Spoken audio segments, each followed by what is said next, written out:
오늘 같이 나올 말씀 사무엘하 말씀입니다. 사무엘하 15장 1절에서 30절 말씀 가지고 오늘 말씀 전하려고 합니다.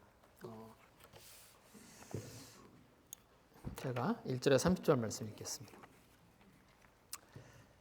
그 후에 압살롬이 자기를 위하여 병거와 말들을 준비하고 호위병 50명을 그 앞에 세우니라. 압살롬이 일찍 일어나 성문 길 곁에 서서 어떤 사람이든지 송사가 있어 왕에게 재판을 청하러 올 때 그 사람을 불러 이르되 너는 어느 성읍 사람이냐 하니 그 사람이 대답이 종은 이스라엘 아무 지파에 속하였나이다 하면 압살롬이 그에게 이르기를 보라 내 일이 옳고 바르다마는 내 송사를 들을 사람을 왕께서 세우지 아니하셨다 하고 또 압살롬이 이르기를 내가 이 땅에서 재판관이 되고 누구든지 송사나 재판할 일이 있어 내게로 오는 자에게 내가 정의 베풀기를 원하노라 하고 사람이 가까이 가서 그에게 절하려 하면 압살롬이 손을 펴서 그 사람을 붙들고 그에게 입을 맞추니 이스라엘 무리 중에 왕께 재판을 청하러 오는 자들마다 압살롬의 행함이 이와 같아서 이스라엘 사람의 마음을 압살롬이 훔치니라. 4년 만에 압살롬이 왕께 아뢰되 내가 여호와께 서원하는 것이 있사오니 청하건대 내가 헤브론에 가서 그 서원을 이루게 하소서. 당신의 종이 아람 그술에 있을 때 서원하기를 만일 여호와께서 반드시 나를 예루살렘으로 돌아가게 하시면 내가 여호와를 섬기리이다 하였나이다. 왕이 그에게 이르되 평안히 가라 하니 그가 일어나 헤브론으로 가니라. 이에 압살롬이 정탐을 이스라엘 모든 지파 가운데 두루 보내어 이르기를 너희는 나팔 소리를 듣거든 곧 말하기를 압살롬이 헤브론에서 왕이 되었다 하라 하니라. 그때 청함을 받은 200명이 압살롬과 함께 예루살렘에서부터 헤브론으로 내려갔으니 그들은 압살롬이 꾸민 그 모든 일을 알지 못하고 그저 따르기만 한 사람들이라. 제사 드릴 때 압살롬이 사람을 보내 다윗의 모사 길로 사람 아히도벨을 그의 성읍 길로에서 청하여 온지라. 반역하는 일이 커가매 압살롬에게로 돌아오는 백성이 많아지니라. 전령이 다윗에게 와서 말하되 이스라엘의 인심이 다 압살롬에게로 돌아갔나이다 한지라. 다윗이 예루살렘에 함께 있는 그의 모든 신하에게 이르되 일어나 도망가자. 그렇지 아니하면 우리 중 한 사람도 압살롬에게서 피하지 못하리라. 빨리 가자. 두렵건대 그가 우리를 급히 따라와 우리를 해하고 칼날로 성읍을 칠까 하노라. 왕의 신하들이 왕께 이르되 우리 주 왕께서 하고자 하시는 대로 우리가 행하리이다. 보소서 당신이 종들이니이다 하더라. 왕이 나갈 때 그의 가족을 다 따르게 하고 훅 10명을 왕이 남겨두어 왕궁을 지키게 하니라. 왕이 나가매 모든 백성이 다 따라서 벤메르하게 이르러 멈추어 서니 그의 모든 신하들이 그의 곁으로 지나가고 모든 그렛 사람과 모든 블렛 사람과 및 왕을 따라 가드에서 온 모든 가드 사람 600명이 왕 앞으로 행진하니라. 그때 왕이 가드 사람 이때에게 이르되 어찌하여 너도 우리와 함께 하느냐? 너는 쫓겨난 나그네이니 돌아가서 왕과 함께 네 곳에 있으라. 너는 어제 왔고 나는 정처 없이 가니 오늘 어찌 너를 우리와 함께 떠돌아다니게 하리요. 너는 돌아가고 내 동포들과 데려가라. 내 동포들도 데려가라. 은혜와 진리가 너와 함께 있기를 원하노라 하니라. 이때가 왕께 대답하여 이르되 여호와의 살아계심과 내 주 왕의 살아계심으로 맹세하옵나니 진실로 내 주 왕께서 어느 곳에 계시든지 사나 죽으나 종도 그곳에 있겠나이다 하니 다윗이 이때에게 이르되 앞서 건너가라 하매 가드 사람 이때와 그의 수행자들과 그와 함께하는 아이들이 다 건너가고 온 땅 사람이 큰 소리로 울며 모든 백성이 앞서 건너가매 왕도 기드론 시내를 건너가니 건너간 모든 백성이 광야의 길로 향하니라. 보라 사독과 그와 함께한 모든 레위 사람도 하나님의 언약궤를 메어다가 하나님의 궤를 내려놓고 아비아달도 올라와서 모든 백성이 성에서 나오기를 기다리도다. 왕이 사독에게 이르되 보라 하나님의 궤를 성읍으로 도로 메어가라. 만일 내가 여호와 앞에서 은혜를 입으면 도로 나를 인도하사 내게 그 궤와 그 계신 데를 보이시리라. 그러나 그가 이와 같이 말씀하시기를 내가 너를 기뻐하지 아니한다 하시면 종이 여기사오니 선이 여기시는 대로 내게 행하시옵소서 하리라. 왕이 또 제사장 사독에게 이르되 내가 선견자가 아니냐? 너는 너희의 두 아들 곧 내 아들 하이마스와 아비아달의 아들 요나단을 데리고 평안히 성읍으로 돌아가라. 너희에게서 내게 알리는 소식이 올 때까지 내가 광야 나루토에서 기다리리라 하니라. 사독과 아비아달이 하나님의 궤를 예루살렘으로 도로 메어다 놓고 거기 머물러 있으니라. 다윗이 감람산 길로 올라갈 때 그의 머리를 그가 가리고 맨발로 울며 가고 그와 함께 가는 모든 백성들도 각각 자기의 머리를 가리고 울며 올라가니라. 여기까지 읽겠습니다. 제가 지금 사무엘을 가지고 지금 말씀 계속 전하고 있습니다. 근데 다윗의 큰아들 암논이 그렇죠? 저희가 지난주에 이제 14장에 이야기를 같이 나눴습니다. 그래서 그 다윗의 큰아들 암논이 다말을 범하는 사건이 벌어지죠. 그리고 그 사건으로 인해서 다말의 친오빠인 압살롬이 이제 암논을 죽이고 그리고 그술로 도망갑니다. 그리고 14장 이제 지난주에 저희들이 보았던 내용에서 보시면 이제 요압이 어떤 노력들을 기울여서 그래서 다시 압살롬을 그술에 있는 압살롬을 이제 예루살렘으로 다시 데려옵니다. 그리고 그게 이제 지난주에 있었던 그 내용입니다. 근데 제가 그 15장만 드렸는데요. 근데 그 사건을 저희들이 생각해 보면서 그런 생각이 들어요. 과연 그러면 그 압살롬이 암논을 죽였는데 그러면 정말 다말을 복수하기 위해서 다말을 범한 암논을 복수하기 위해서 그래서 그 이유 때문에 암논을 죽였나? 그 저지른 일이 너무 화가 나서 친오빠인 이제 압살롬이 그 암논을 죽인 건가 하는 생각이 듭니다. 근데 이제 요압이 압살롬을 이제 그 그술에 있는 압살롬을 데려다가 다시 이제 예루살렘으로 데려와요. 그런데 요압이 그때부터 압살롬을 만나질 않습니다. 그러니까 압살롬이 어떻게 하냐면 압살롬이 그 요압이 자기를 만나주지 않으니까 불을 질러요. 그래서 요압의 밭에다가 불을 질러 버립니다. 그러니까 그 이야기가 사실 14장에 나와요. 근데 제가 그 말씀을 안 드렸어요. 여기에 적어드리지 않았는데 그게 14장에 나옵니다.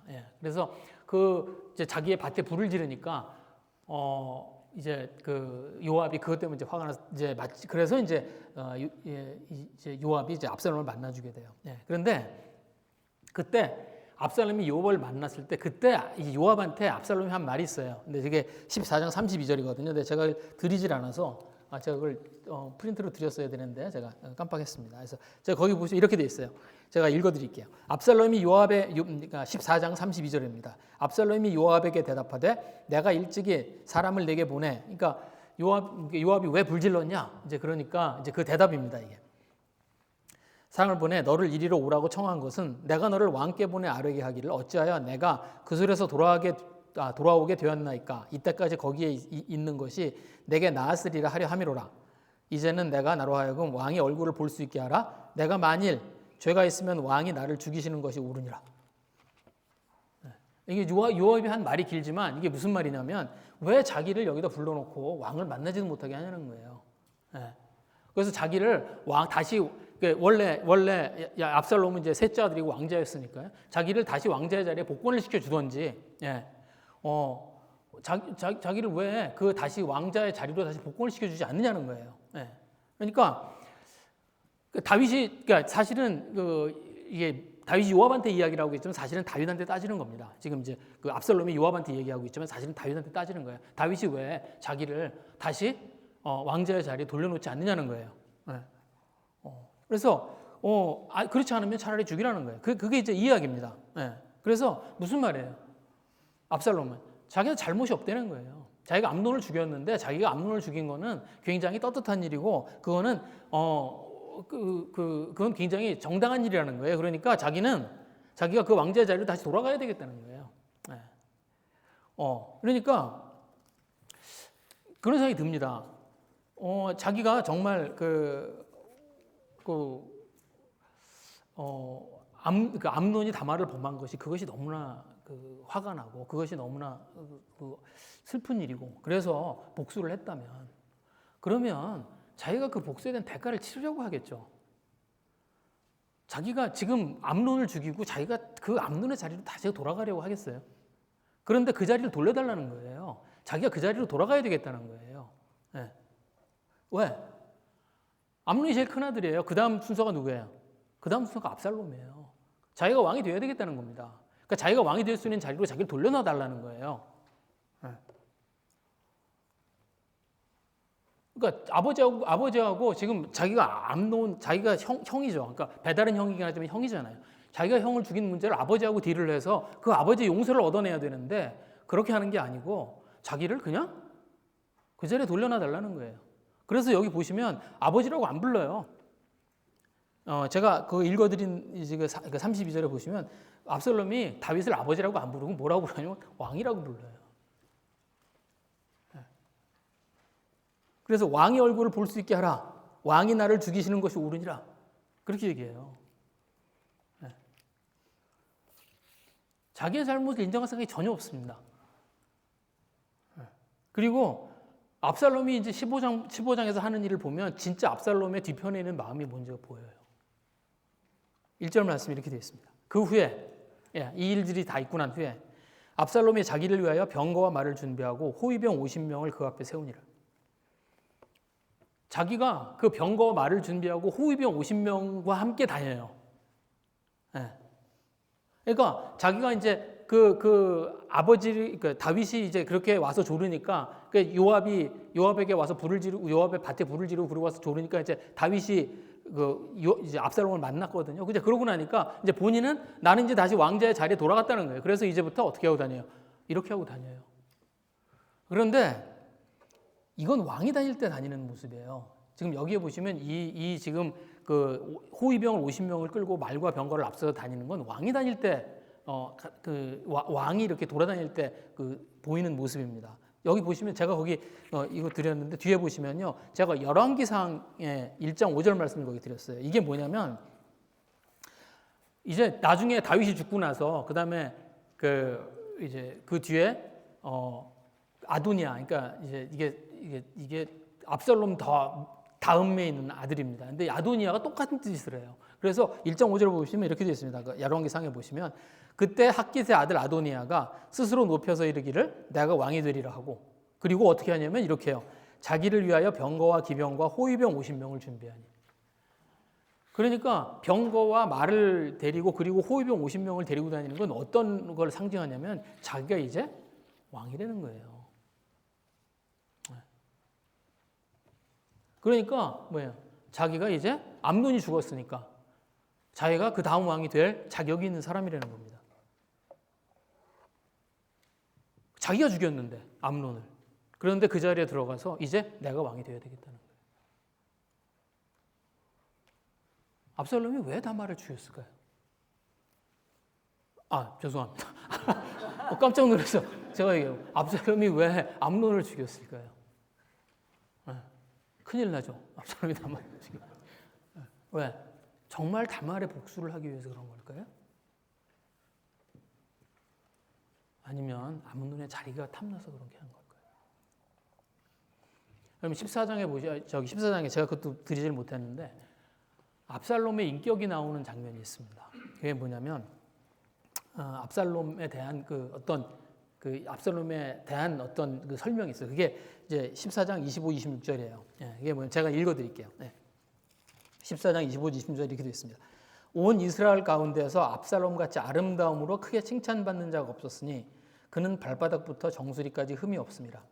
그의 머리털이 무거움으로 연말마다 깎았으며 그의 머리털을 깎을 때 그것을 달아본즉 그의 머리털이 왕의 저울로 200세겔이었더라. 무슨 말이에요? 잘생겼다는 거예요. 압살롬이 성경에 나온 인물 가운데 아마 가장 잘생겼을 거예요. 성경에서 이렇게 그 외모를 칭찬한 그런 사람이 없습니다. 그래서 아마 여기 보면 그렇게 되어 있죠. 발바닥부터 정수리까지 흠잡을 데가 없다고. 성경에서 이렇게 외모를 칭찬하는 게 그다지 긍정적이진 않아요. 긍정적이지 않습니다. 근데 어떻게 잘생긴 걸? 그렇잖아요. 잘생긴 걸 어떻게 해? 잘생긴 걸 잘생겼다고 그래야지. 그래서 이 압살롬이 굉장히 잘생긴 사람인 것 같아요. 근데 뭐 잘생긴 걸 어떻게 해요? 그렇게 태어난 걸. 미안하지만. 그런 미안함들 품어보신 적 있으세요, 혹시? 잘 이해 못 하시는구나. 근데 문제는 그게 아니에요. 문제는 뭐냐면 아름다운 자라고 성경이 이야기하지 않습니다. 성경에서 뭐라고 표현하냐면 이렇게 이야기해요. 아름다움으로 크게 칭찬받는 자.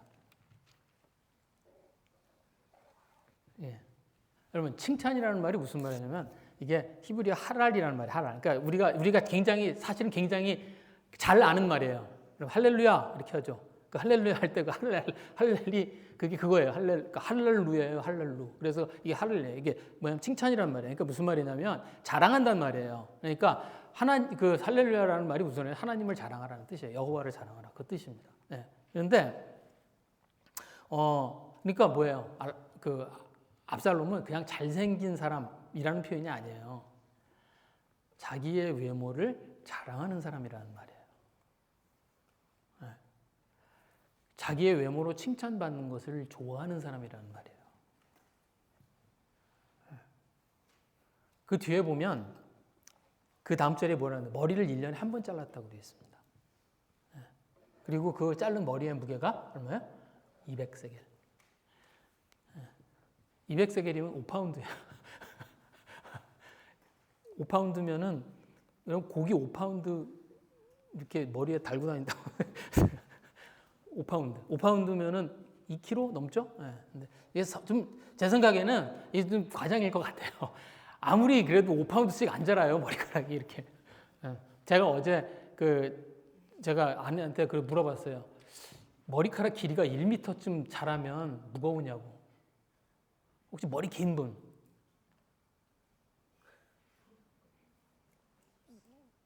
그렇게 무겁지 않아요, 머리카락. 그렇게 무겁지 않습니다. 근데 그게 아마 조금 이제 과장해서 그렇게 이제 쓴 건 것 같습니다. 그런데 문제는 그게 아니에요. 그게 아니라 1년에 한 번 잘랐다는 거예요. 무거워져야 잘랐다는 거예요. 무슨 말이에요? 그 머리카락을 이렇게 휘날리고 다니는 걸 좋아한 거예요.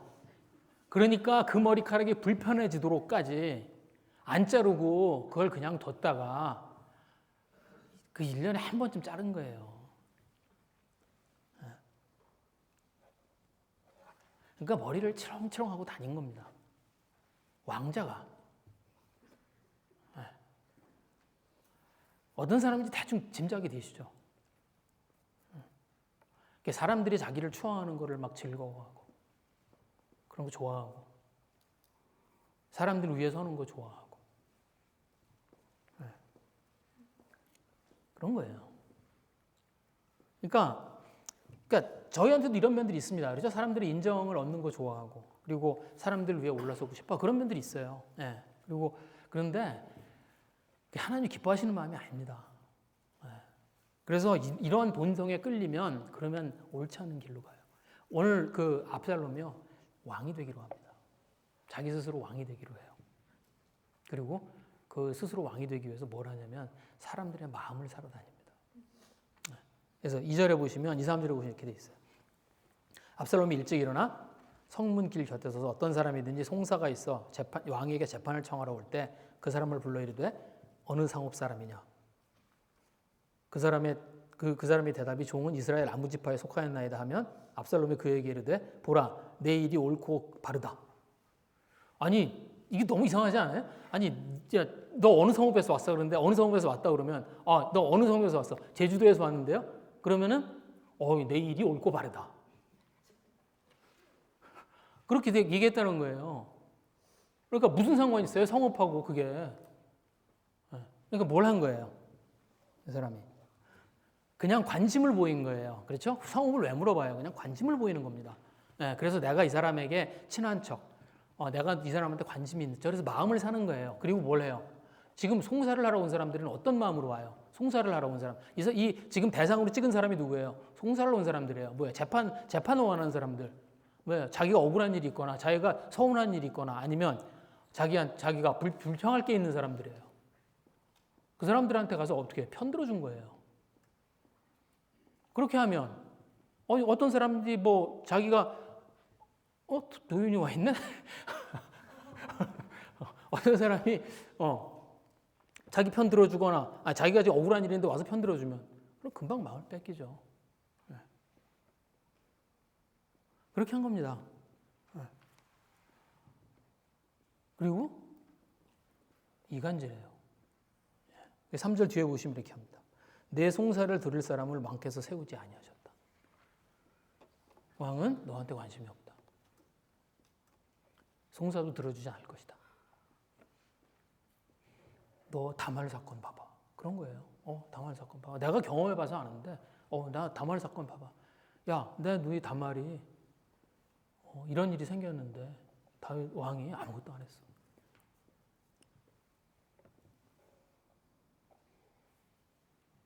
여러분, 그래서 다윗이 정의로운 사람이 아니라는 거예요.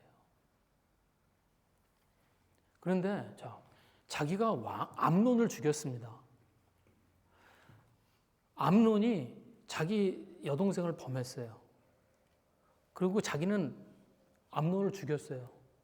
그러니까 암논이 저지른 일보다 더 큰 일을 사실은 압살롬이 저지른 거예요.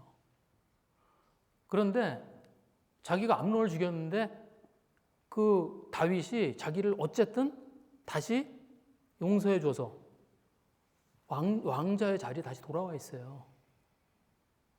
그런데 자기가 다윗에게서 받은 건 그건 아무것도 아니고 다윗이 암논을 처벌하지 않은 건 그건 정의롭지 않은 겁니다.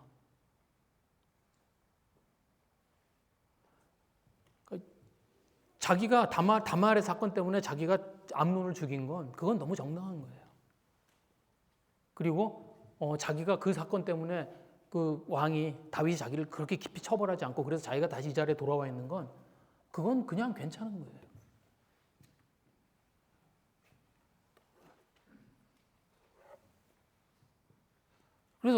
그래서 자기가 암논을 죽인 건 정당합니다. 그래서 자기가 정의를 실현하겠다는 거예요. 4절 말씀이 그겁니다. 4절에 압살롬이 이르기를 내가 이 땅에서 재판관이 되고 누구든지 송사나 재판할 일이 있어 내게 오는 자는 내가 정의를 베풀기를 원하노라. 내가 정의를 베풀겠다는 거예요. 내가 지금 판단하는 것들이 정의라는 거예요.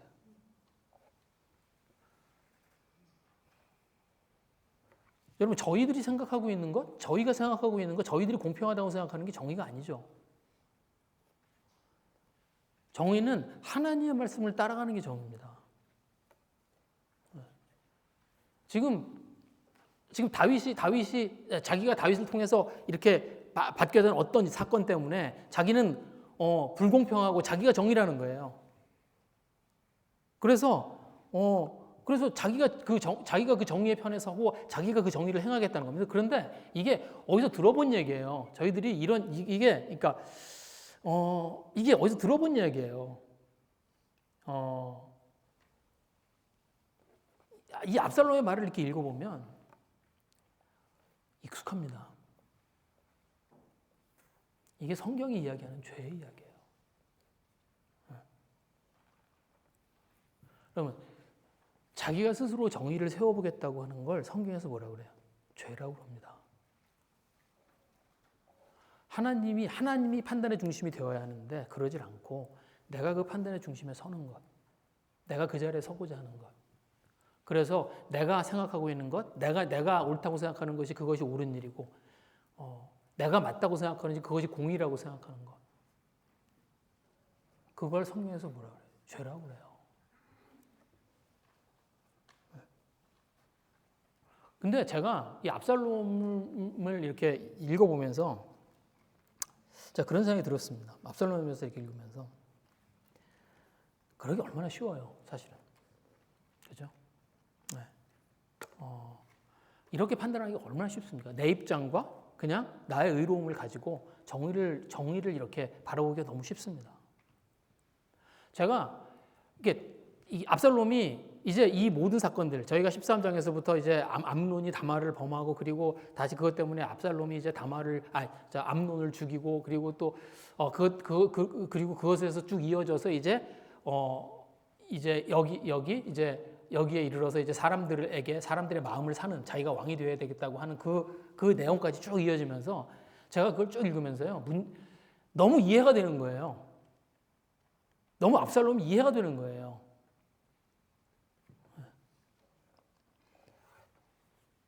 내 입장과 내 의로움을 가지고 바라보면 그러면 압살롬처럼 되는 게 너무 쉽습니다. 여러분, 압살롬이 다말의 복수를 한 게 너무 이해가 되지 않아요?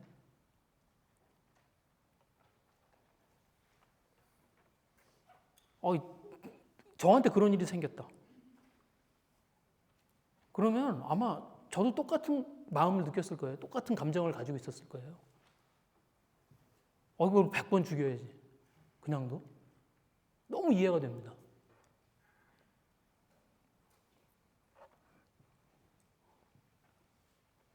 그런데 그렇다고 해서 그걸 정의라고 얘기할 수 없어요.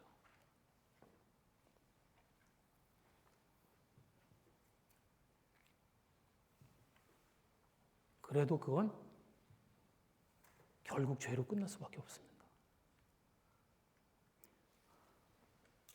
5절 말씀입니다. 사람이 가까이 와서 그에게 절하려 하면 압살롬이 손을 펴서 그 사람을 붙들고 그에게 입을 맞추니. 네, 이제 어떤 사람이 그 사람이 이제 자기한테 와서 인사를 하면 왕자잖아요. 그러니까 와서 그 앞에 이제 머리를 숙이고 조아리면 그러면 빨리 다가가서 그를 붙잡고 입 맞춤을 합니다. 어이, 여러분 압살롬처럼 잘생긴 사람이 화려한 옷을 입고 왕자예요. 지체도 높아요. 그런 사람이 와서 내가 이렇게 머리를 숙이려고 하는데 와서 나를 붙들고 입 맞춘다. 감동하죠. 네, 감동해요. 그럼 감동입니다. 그런데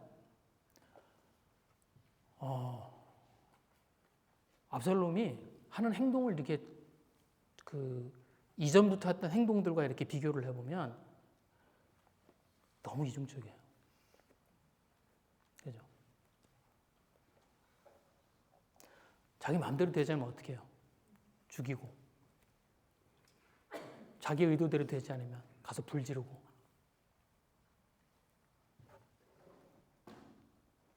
그런 일들을 서슴지 않던 사람이 이제는 뭐예요? 자기한테 절하려고 하는 사람을 붙들고 입을 맞춰요. 왜 그럴까요?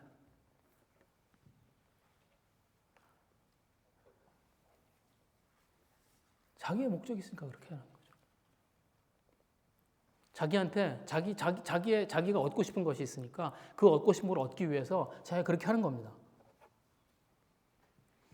그러니까 압살롬은 관심이 없어요. 그 사람한테는 전혀 관심이 없어요. 압살롬은 뭐에 관심이 있어요? 자기가 얻고 싶고 자기가 얻고자 하는 것, 자기가 가지고 있는 목적에 관심이 있는 거예요. 그냥 사람은 뭐예요? 자기가 원하는 목적을 이루는 수단입니다. 그래서 이렇게 하는 거예요. 그래서 때로는 어떻게 해요? 막 화를 내고, 때로는 친절하고, 나이스하게 이야기하고, 또 때로는 막 성질을 부리고 그렇게 하는 거예요. 그러면서 뭘 해요? 자기가 원하는 걸 얻어내고 있는 겁니다.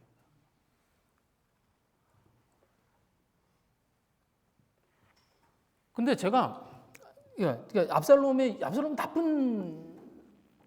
지금 압살롬은 굉장히 나쁜 짓을 한 거예요. 지금 이 성경에 이 압살롬이 굉장히 나쁜 짓을 하는 것들을 쭉 압살롬의 나쁜 짓들을 쭉 기록한 거예요. 그런데 문제가 뭐냐면 제가 이 압살롬의 모습과 행동을 보면서 고민이 되는 거예요. 뭐가 고민이 되냐면 너무 이해가 돼. 이놈 왜 이러지? 이런 게 아니에요.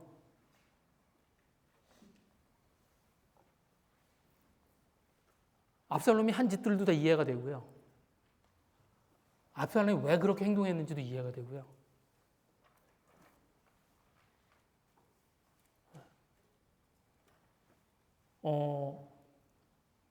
우리가 압살롬처럼 반역을 행하고 막 살인을 저지르고 그러지 않습니다. 막 그런 드라마틱한 일들을 우리가 저지르지 않아요. 그렇죠? 우리가 우리 인생에 그럴 기회들이 없습니다. 여러분 그래 본 적 있어요? 무슨 살인까지는 아니어도 어디 불질러 본 적 있어요?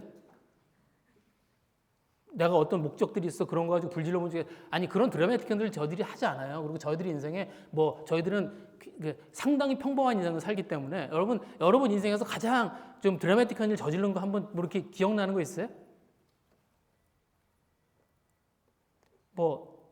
제가 저지른 일 중에 가장 드라마틱한 일이 뭐가 있나요? 자동차 유리 깬 거. 화가 나서 주먹으로 쳤는데 자동차 유리가 깨졌어요. 여러분 그거 하지 마세요. 큰일 납니다. 제가 이렇게 얘기하니까 자동차 유리에 주먹으로 치면 자동차 유리가 깨질 거라고 생각을 해요. 안 깨져요. 제가 깬 건 안에서 쳐서 깨진 거예요. 안에서 치면 깨져요. 이게 힌트다. 자동차 유리는 안에서 치면 깨져요. 밖에서 치면 안 깨져요. 그 영화에 보면 왜 이렇게 주먹으로 이렇게 큰일 나요. 막 하시면 안 돼요. 예. 아니 근데 그런 일 그런 거예요. 무슨 큰일 저지른 거 있으세요? 아니에요. 그렇지 않아요. 예. 뭐 저희들이 막 그렇게 막 무슨 특별한 그런 일 저지르지 않습니다. 그런데 문제는 뭐냐면 저희들의 내면에는 똑같은 욕구를 가지고 있어요. 저희들의 내면은 똑같아요. 압살롬하고. 저지르지는 않았지만 저희들은 그런 거 저지를 만한 환경이 되질 않아서 그래서 저지르질 않고 있지만 사실은 똑같아요. 인정을 원하고, 그렇죠? 다른 사람들을 위해 서고 싶고, 우리가 나름대로 얻고 싶은 것들이 있고. 그래서 어떻게 해요? 우리들이 원하는 걸 얻어내기 위해서 우리도 똑같이 합니다.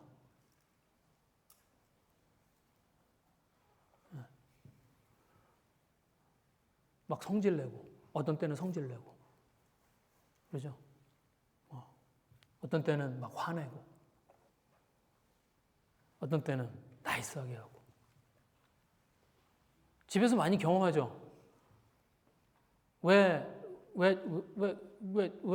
집에서, 아내들이 그렇게 많이 하잖아요. 그쵸? 형제요. 아내들이 막 그렇게 하잖아요. 집에서 화내고, 어떤 때는 나이스하게 하고, 남자들이 주로 그렇게 하죠. 그렇게 하면서 그게 왜 그렇게 해요? 그렇게 하면서 자기가 원하는 걸 얻어내고 싶은 거예요. 똑같아요. 우리 아내도 그렇습니다. 우리 아내도 뭐 이렇게 압살롬처럼 막 드라마틱 이런 죄들을 저지르고 이런 행동들을 막 하지는 않지만 저희들 안에 똑같은 욕구가 있어서 그래서 저희들이 뭘 해요? 압살롬처럼 저희들도 화를 내고 다른 사람들에게 막 이렇게 못되게 굴고 어떤 때는 친절하게 해서 그 사람들로 하여금 내가 원하는 것들을 하게만 그렇게 해요.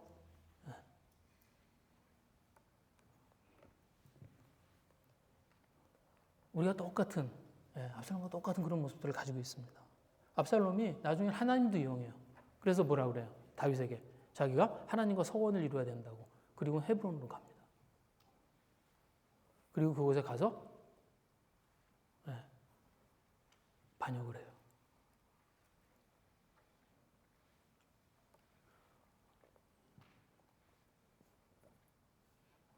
결국 압살롬이 자기가 원했던 일들을 이루어요.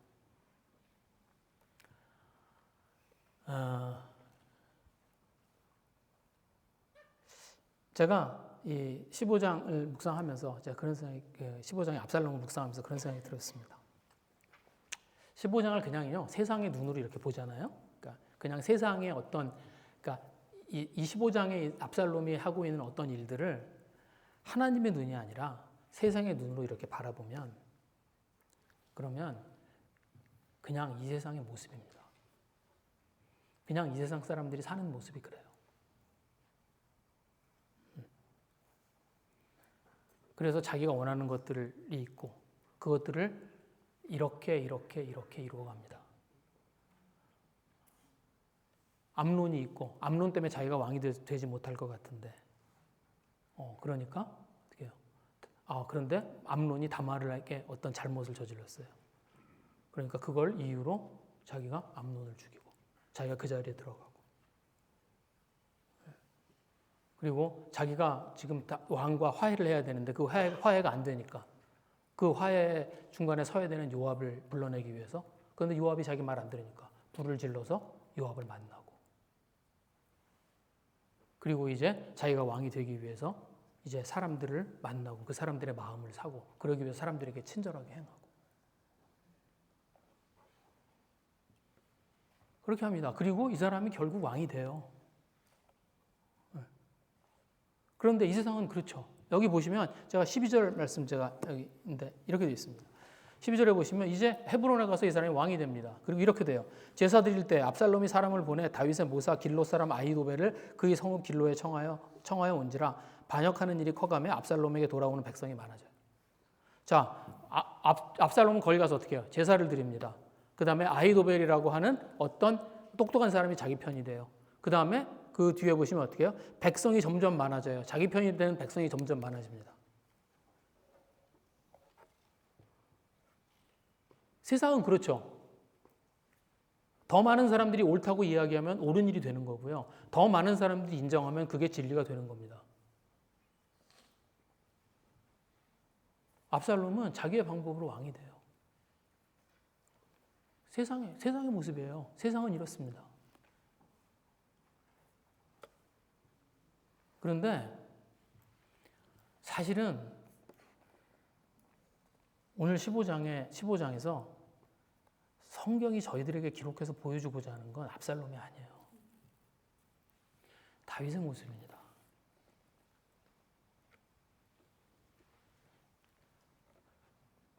다윗이 압살롬의 반란을 피해서 이제 도망가요.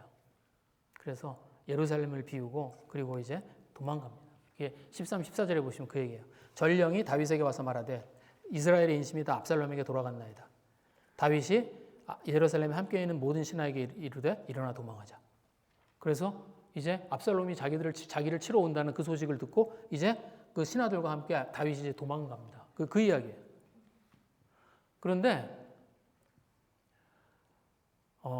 다윗이 도망가려 할 때 사독, 제사장하고 레위 사람들이요 다윗과 같이 가려고 어떻게 하냐면 그 언약궤를 가지고 그 언약궤를 미리 끓여놔 놓고 다윗이 제어하는 골목에서 기다려요. 같이 가려고. 24절 말씀이 그겁니다. 보라, 사독과 그와 함께한 모든 레위 사람도 하나님의 언약궤를 메어다가 하나님의 궤를 내려놓고 아비아달도 올라가서 모든 백성이 성에서 나오기를 기다리더라. 그러니까 언약궤를 놓고 그 언약궤를 가지고 이제 같이 그 다윗과 함께 떠나려고 거기서 제사장과 그 많은 백성들이 기다리고 있습니다. 언약궤는 이스라엘에게 굉장히 중요한 물건이에요. 이건 상징성이 있는 물건입니다. 이스라엘이 전쟁을 하러 나갈 때 언약궤를 앞세우고 나가요. 네. 왜 그렇게 하냐면 이 언약궤는 이스라엘이 하나님의 백성이라는 걸 상징하는 그런 물건입니다. 그리고 왕은 하나님을 대신해서 통치하는 사람이에요.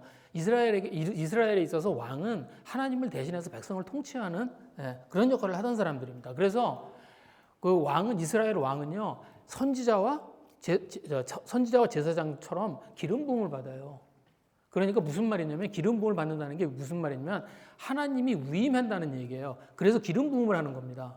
그래서 이스라엘에서는 그 선지자 그리고 제사장 그리고 왕이 기름 부음을 받습니다. 왜? 하나님의 말씀을 위임받은 사람, 하나님의 제사를 위임받은 사람, 그 다음에 통치를 위임받은 사람이에요. 그러니까 그러니까 이 이스라엘의 주인은 하나님이신 거예요. 그래서 자기 곁에 제사장과 언약궤가 있다는 건 뭐예요? 자기가 정통성이 있다는 겁니다. 그래서 자기가 정통성이 있는 왕으로 인정을 받을 수 있는 거예요. 그래서 언약궤가 중요한 거예요. 그런데 다윗이 어떻게 해요? 언약궤를 가지고 가지 않아요. 그리고 제사장들과 함께 언약궤를 돌려보냅니다. 25절 말씀이 그겁니다. 왕이 사독에게 이르되 보라 하나님이 궤를 성읍으로 도로 메어가라.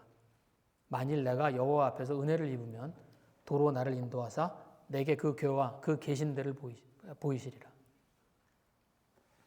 원래 있던 자리에 돌려놓으라는 거예요. 하나님의 궤를. 근데 위험한 일이죠. 왜냐하면 이제 조금 있으면 자기는 예루살렘을 비우고 언약궤가 있는 예루살렘에 압살롬이 들어올 거예요.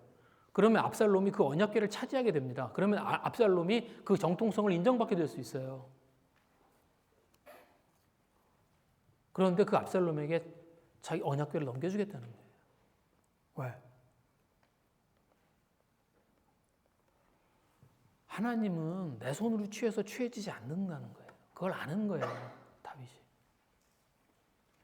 하나님은 내 손으로 취한다고 해서 하나님이 내 것이 되지 않습니다. 그죠? 내가 주인이 아니라 하나님이 나의 주인이고요. 그래서 하나님이 나를 취하시는 것이지 내가 하나님을 취하는 게 아니에요.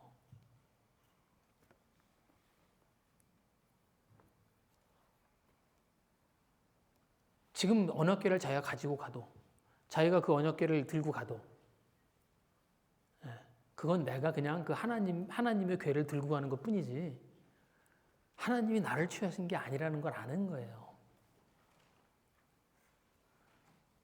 그래서 다윗이 어떻게 해요?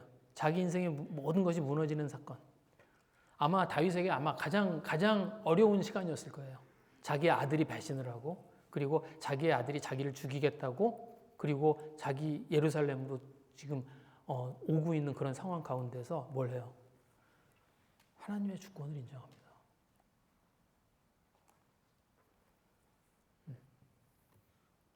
26절 말씀 이렇게 되어 있어요. 그러나 그가 이와 같이 말씀하시기를 내가 너를 기뻐하지 아니한다 하시면 종이 여기사오니 선히 여기시는 대로 내게 행하시옵소서 하리라. 하나님이 결정하시게 두겠다는 거예요. 하나님의 결정이 너는 여기까지. 그러면 자기가 기쁘게 그 하나님의 말씀을 받아들이겠다는 겁니다.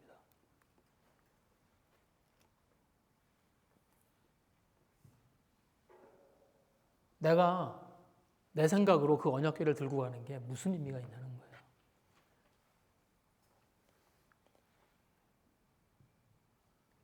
자기 인생 가운데 하나님이 하시는 일을 다윗이 인정합니다. 그리고 다윗이 떠나요. 근데 30절에 보면 이상한 장면이 나와요. 30절 말씀 이렇게 되어 있습니다. 다윗이 감람산 길로 올라갈 때 그의 머리를 그가 가리고 맨발로 울며 가고 그와 함께 가는 모든 백성들도 각각 자기 머리를 가리고 울며 올라가니라.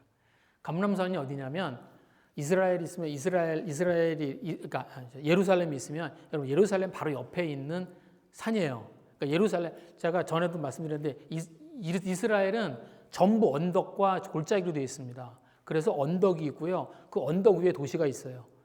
그러니까 예루살렘이 어떻게 되어 있냐면 언덕 위에 있어요. 이렇게 언덕이 있는데 언덕 위에 예루살렘이 있습니다. 그리고 그 다음 옆에 언덕이 있어요. 또 하나가. 그게 감람산이에요. 그걸 감람산이라고 부르는 거예요. 네. 그리고 이 예루살렘에 있는 그 언덕과 감람산 언덕 사이에 있는 골짜기를 기드론 골짜기라고 부르는 거예요. 오늘 여기 나오는 게 다 그거예요. 그냥 그 얘기입니다. 네.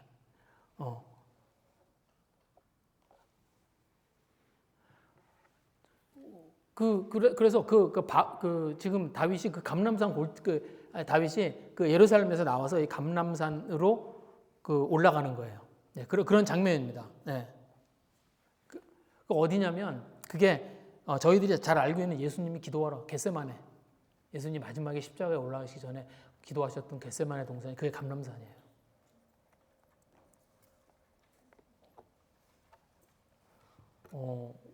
그래서 이제 그런 이야기들을 합니다. 이게 이건 여담인데 이제 다윗이 이 장면을 두고 이제 다윗이 어떤 예수님의 전형을 보인 거라고 그렇게 이야기를 했는데 잘 모르겠어요. 그건 저도. 예. 그런데 지금 압살롬을 피해서 지금 다윗이 도망가는 길입니다. 그런데 여기 보시면 맨발이에요. 그렇죠? 그가 맨발로 울며 갑니다. 그의 머리를 그가 가리고 맨발로 울며 가요. 지금 압살롬을 피해서 도망을 가는데 왜 맨발?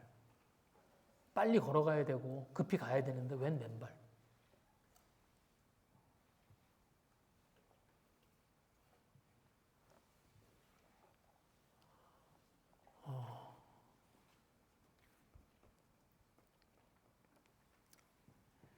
다윗이 낮아져 있는 거죠. 다윗이 이 사건 앞에서 이 자기의 모든 것들, 그동안 이루었던 모든 것들을 다 무너뜨리는 것 같은 이 사건들 앞에서 그 앞에서 다윗이 낮아져 있습니다.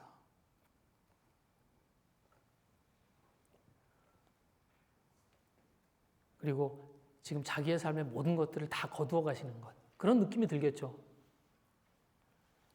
지금 하나님과 그동안 동행해 왔고 하나님을 빼고서는 자기 인생을 이렇게 정의할 수 없는 그런 인생을 다윗이 살아왔는데 그런데 이제 하나님이 이 다윗의 삶에서 모든 것들을 다 거두어 갈 것 같아 보이는 이런 사건들, 자기의 아들이 자기를 배신하고 이제 자기 아들이 자기를 죽이러 오고 많은 사람들은 자기 아들의 편이 되어 있고 이제 자기는 모든 것을 다 잃어버려야 할 그런 상황.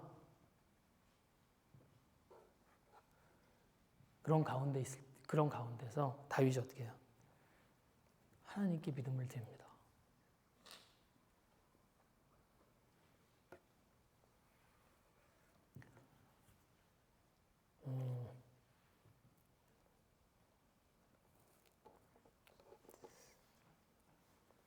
제가 이 15장을 묵상하면서 그런 생각이 들어요.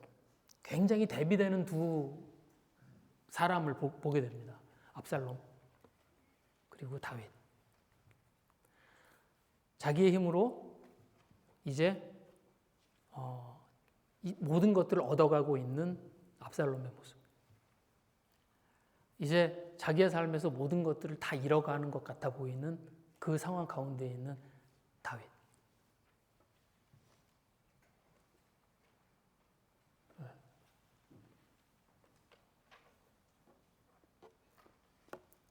그런데 저희들이 살면서 저희들의 삶 가운데서 그런 시간들을 맞이합니다. 저희들의 생각과 저희들의 노력과 어떤 저희들이 원하는 것들을 막 그것들을 이렇게 얻어가고 그리고 막 그것을 향해서 살아가고 그래서 그것을 얻을 것 같은 그런 모습, 그런 상황 가운데, 그런 모습들 가운데 살고 있을 그런 저희들의 모습이 있고요. 그 다음에 어느 순간에 저희들의 모든 것들이 다 없어져 버릴 것 같은. 이제 저희들이 가지고 있었던 것을 모두 다 빼앗겨 버릴 것 같은 그런 위기감 가운데 있는 그런 저희들의 모습이 있습니다.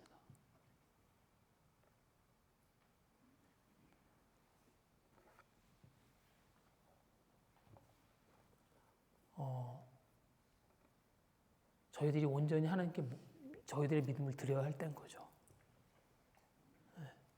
저희들이 하나님 앞에 맨발을 벗어야 할 때인 거죠. 저희들은 압살롬과 똑같은 내면들을 가지고 있어요. 그래서 저희들이 가지고 있는 저희들의 생각과 저희들의 노력과 저희들의 어떤 방법들을 가지고 이 세상을 성취하고 싶고요. 그리고 그것들을 얻고자 하는 그런 강렬한 마음들이 있습니다. 그리고 그것이 될 때 저희들은 그게 하나님이 하시는 일이라고 믿고 싶어요. 그리고 그 안에 하나님이 계시다고 믿고 싶고 그리고 그것을 하나님 주시는 성공이라고 생각하고 싶습니다. 그러나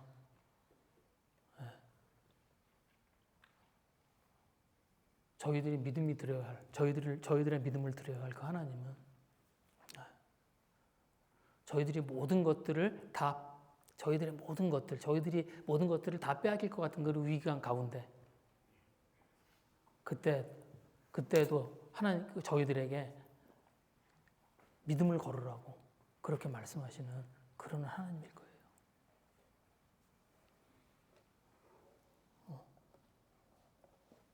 제가 이 압살롬에게 모든 것을 이제 다 넘겨주고 그리고 이제 떠나려고 하는 그 다윗의 모습을 보면서 이런 생각을 하게 됩니다.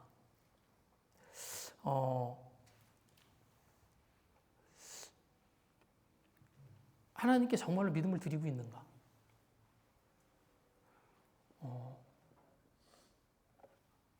정말 하나님께 어떤 자기가 가지고 있는 어떤 모든 것들을 걸어드리고 있는가?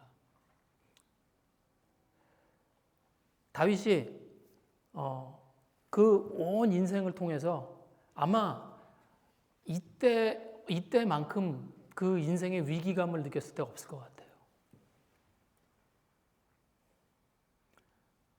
그때 저희들이 의지해야 할 분, 저희들의 마음을 걸어드려야 할 분, 그분이 누구인가 하는 것에 대해서 저희들도 좀 생각해 봐야 될 것 같습니다. 그래서 주님께서 다윗을 인도하셨던 것처럼 또 주님께서 저희들의 인생을 저희들이 주님께 걸어드릴 때 그것을 인도해 가시겠다는 그런 주님의 약속을 믿어드리는 그런 저희들이 됐으면 좋겠습니다. 이 시간에 주님 앞에 같이 기도하겠습니다.